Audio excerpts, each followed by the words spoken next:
Welcome to LeetCode. In today's video, we're solving a fundamental coding question from LeetCode, Merge Sorted Array, which is essential for understanding in-place operations and sorted arrays. Let's dive in. Alright, let's go over the problem statement. We have two sorted arrays, nums1 and nums2. The goal is to merge nums2 into nums1 in place, so that nums1 ends up as a single sorted array. Here's the catch. nums1 has extra space at the end to accommodate the merged elements, while nums2 just contains the elements we need to merge. Let's look at some examples. In our first example, nums1 has 1, 2, 3, followed by zeros, and nums2 has 2, 5, 6. After merging, nums1 should end up as 1, 2, 2, 3, 5, 6. In the second example, nums2 is empty, so nums1 remains 1. These examples help us see how we handle different scenarios, including cases where nums2 has no elements. Now, let's discuss the solution. We'll use a two-pointer technique, which is efficient for sorted arrays. Here's the approach. We'll start with 2 pointers, one at the end of nums1's valid elements, P1, and the other at the end of nums2, P2. Starting from the end of the combined space in nums1, we'll place the larger of the two elements from P1 or P2.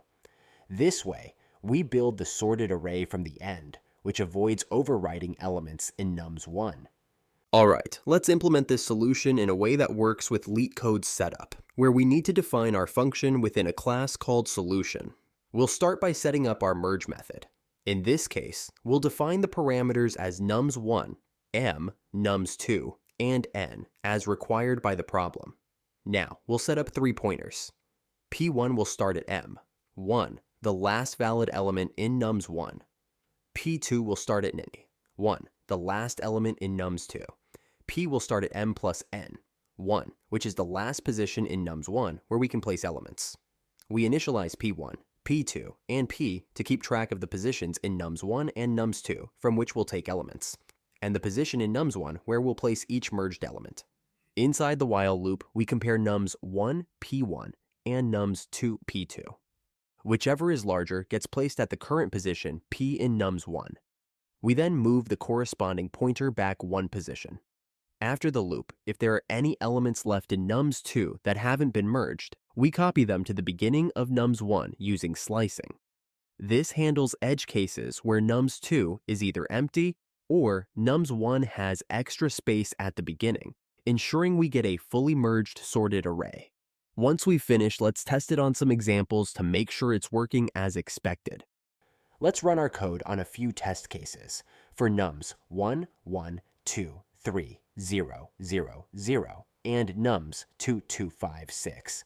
Our output should be 1, 2, 2, 3, 5, 6, and it's correct. We'll also test edge cases, like when nums2 is empty or nums1 starts with zeros and no valid elements. Perfect. Our solution works across different scenarios. To summarize, we used a two-pointer approach to merge two sorted arrays in place. By building from the end, we avoided overwriting elements, making this an efficient OM plus N solution.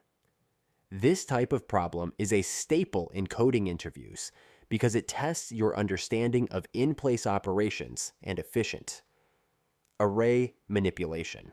Thanks for watching. If you found this video helpful, don't forget to like and subscribe to LeetCode for more Python tutorials and interview prep. I'll see you in the next one.